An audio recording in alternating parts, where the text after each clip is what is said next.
1. The wind knows where to bury things. People think they know the desert. They think it's all sand and sunburn and mirages. But the desert, our desert, is older than stories. And it keeps its own secrets. My name is Farid al-Ramathi. I was born in a village called Al-Madra, east of Liwa, tucked along the edge of the empty quarter. Only a few dozen families live there now. But once, they say, our ancestors traded with camel caravans that stretched for days and disappeared into the horizon like ghosts. I work as a desert guide, half navigator, half storyteller, for tourists chasing dunes and silence. But one journey, 5 years ago, changed everything I thought I knew about this land. 2. The Frenchman and the Map. He arrived in August. Who travels into the Rub al-Khali in August? A fool, or someone desperate. His name was Louis Tremblay, a historian from France, thin as driftwood, always scribbling into a small leather notebook. He came to Al-Madra asking about something he called Madinat al-Turab, the city of dust.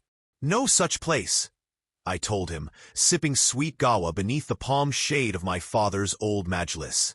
Old wives' tales. Sand can shape anything if the wind's right.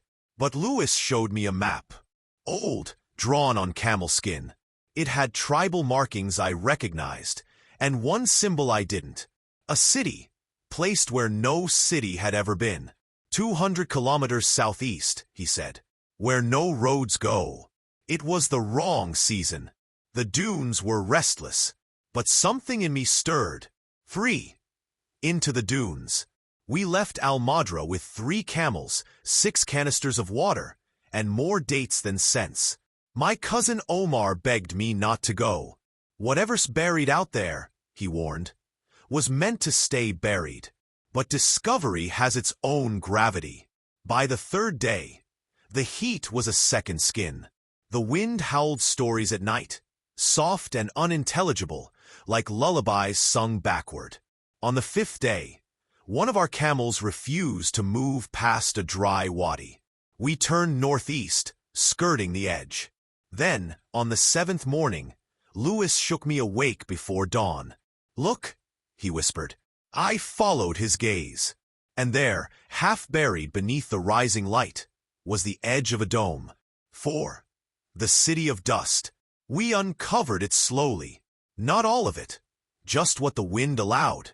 A dome of white marble, etched with geometric carvings too sharp for wind or time to have dulled. Beside it, the tip of a minaret, snapped in half and leaning like it had bowed in prayer. Beneath our feet, the sand trembled. Louis dropped to his knees, brushing away centuries grain by grain. It's real, he whispered. Over the next 2 days, we uncovered steps, stone steps, leading into darkness.